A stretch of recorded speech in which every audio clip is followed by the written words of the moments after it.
L'Assemblée va entendre une allocution de son Excellence Joseph Kabila Kabange, président de la République démocratique du Congo. Je prie le protocole de bien vouloir accompagner son Excellence.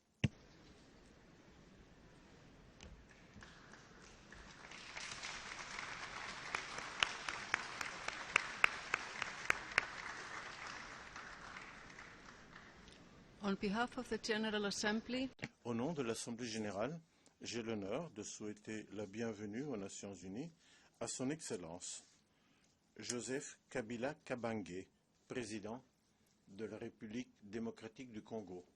Et je l'invite maintenant à prononcer son allocution à l'Assemblée générale.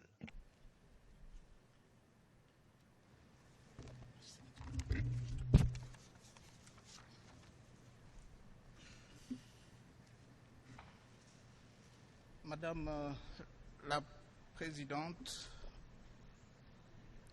je me réjouis d'être parmi vous ce jour pour apporter une fois encore la contribution de la République démocratique du Congo au débat sur le présent et l'avenir de l'humanité. Je m'en réjouis d'autant plus que cette 69e session ordinaire de l'Assemblée générale de notre organisation se tient dans une conjoncture internationale particulièrement délicate, marquée par trois phénomènes qui, si nous n'y prenons garde, vont retarder à coup sûr la réalisation de l'objectif ainsi fixé. Je veux citer le terrorisme, la résurgence en Afrique de la maladie à virus Ebola et les nombreuses atteintes à la paix en divers endroits de la planète. En dépit de louables efforts déployés aussi bien par les États que par les organisations internationales, le terrorisme, une de forme extrême de l'intolérance humaine, continue à faire dans le monde des victimes aussi nombreuses qu'innocentes.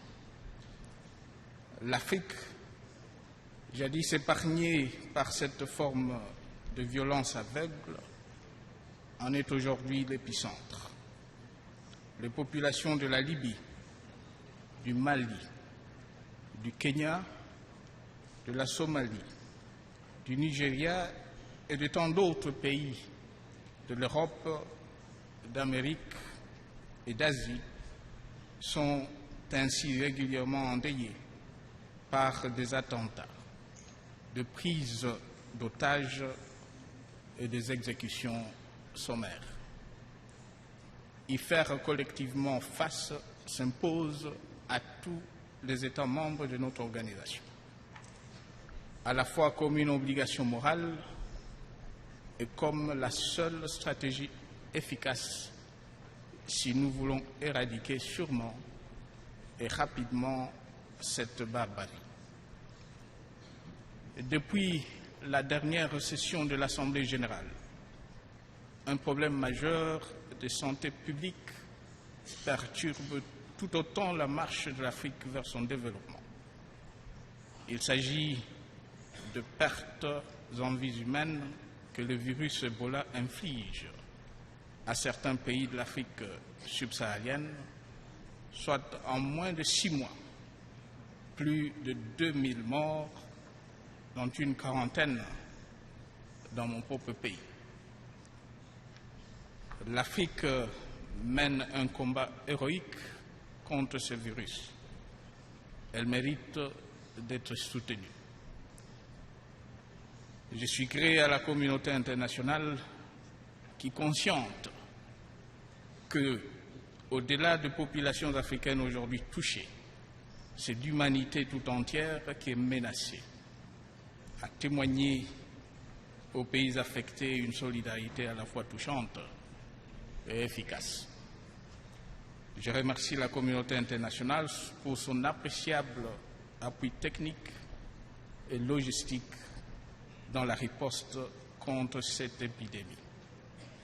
Je forme le vœu de voir à l'avenir ce bel exemple de fraternité humaine prendre le pas sur la concurrence aveugle à laquelle nous assistons si souvent et se manifester avec autant de ferveur dans d'autres secteurs. Quant à la République démocratique du Congo, touchée pour la 7e fois, elle a non seulement réussi à contenir cette nouvelle épidémie là où elle avait éclaté, dans le territoire de Bwendé, dans la province de l'Équateur, mais aussi apporté son concours à la lutte contre l'épidémie en Afrique de l'Ouest. Et aujourd'hui, qu'elle a pratiquement maîtrisé la situation sur son territoire, la République démocratique du Congo est prête à envoyer de nouveau ses experts dans les autres pays affectés. Je saisis cette occasion pour annoncer du haut de cette tribune que, forte de son expérience de plus de 30 ans dans la gestion des épidémies d'Ebola, la République démocratique du Congo va mettre en place, dès le mois d'octobre prochain, des centres de formation pluridisciplinaires pour former un personnel de santé à même de répondre en qualité et en quantité aux besoins des pays africains qui sont ou seraient à l'avenir touchés par ce type d'épidémie. Madame la Présidente, quant aux guerres qui embrasent diverses parties du monde, notamment le Moyen-Orient, l'Ukraine, la Syrie, l'Irak, la Libye et la République centrafricaine, il y a lieu d'une part de rappeler que notre organisation a été créée à la suite d'une guerre mondiale afin de mettre en place des mécanismes capables de prévenir, sinon de gérer des situations qui n'apportent au monde que le deuil et la désolation. Et d'autre part, de se demander pourquoi, des décennies après la conférence de San Francisco, l'humanité paraît à ce point incapable de préserver et de garantir la paix. Conscient qu'en ce domaine, tout apport est le bienvenu, je voudrais réaffirmer l'engagement de la République démocratique du Congo d'œuvrer sans relâche pour la paix et la stabilité en Afrique et dans le monde. C'est dans cette optique que s'inscrit la présence des contingents congolais de l'armée et de la police en République centrafricaine. Madame la Présidente, la question de la paix est fondamentale, car sans la paix, l'humanité ne saura pas réaliser et mettre en œuvre un programme transformateur de développement, comme le veut le thème central de la présente session. Cet objectif ne sera pas non plus atteint tant que le terrorisme n'aura pas été contenu et les épidémies telles que l'Ebola vaincues. D'expérience, nous, Congolais, savons qu'il n'y a pas de défi qui ne puisse être relevé, pour peu qu'il y ait de la volonté, de la méthode et de la détermination. Vous savez tous où en était mon pays il y a à peine 13 ans. Je suis heureux de vous dire ce jour que la République démocratique du Congo est de nouveau un pays debout, un pays où la paix retrouvée se consolide chaque jour davantage, un pays dont l'économie est l'une des plus dynamiques du continent, avec un taux d'inflation proche de zéro, un taux de croissance au-dessus de la moyenne africaine depuis près d'une décennie et de réserves de change en constante augmentation. Un pays en pleine reconstruction où routes, écoles, hôpitaux et infrastructures diverses sont construits en nombre et à un rythme sans précédent.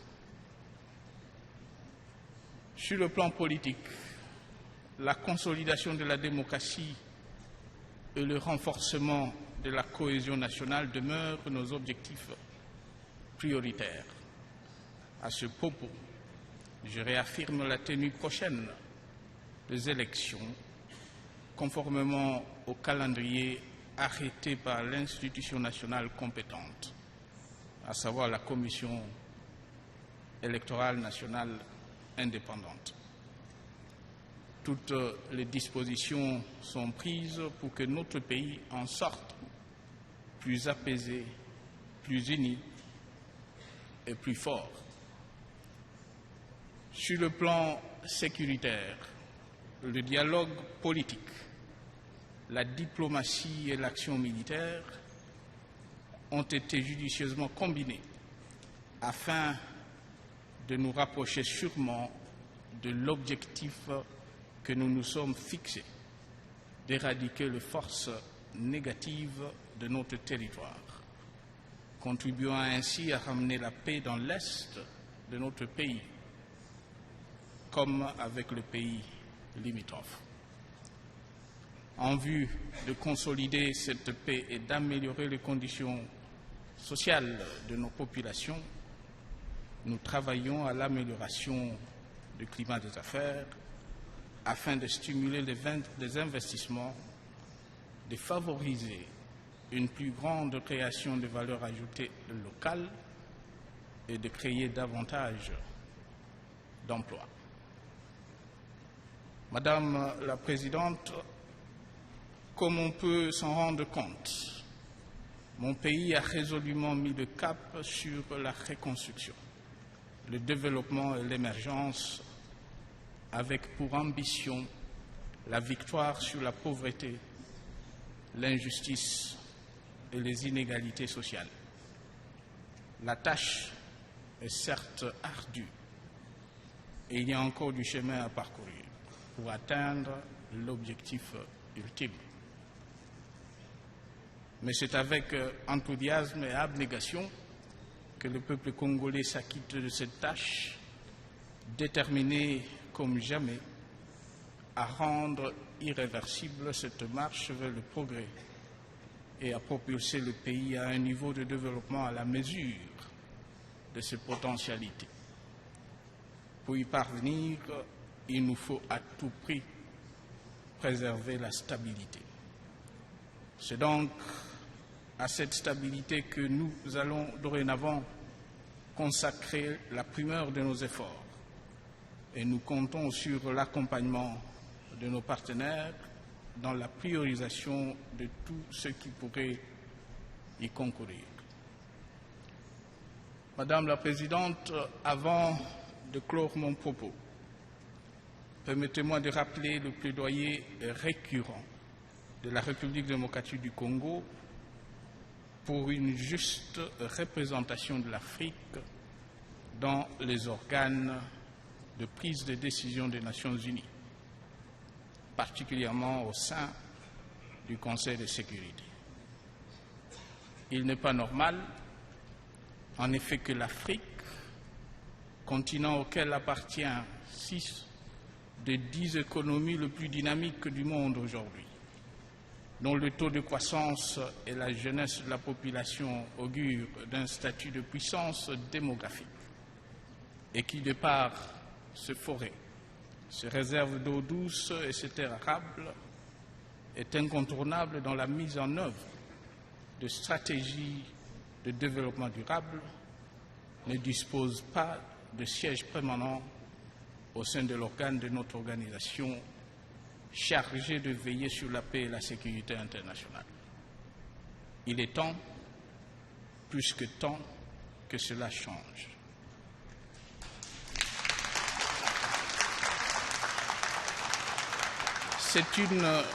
C'est une question de justice. C'est aussi la condition de notre efficacité collective. Madame la Présidente, je vous remercie pour votre aimable attention.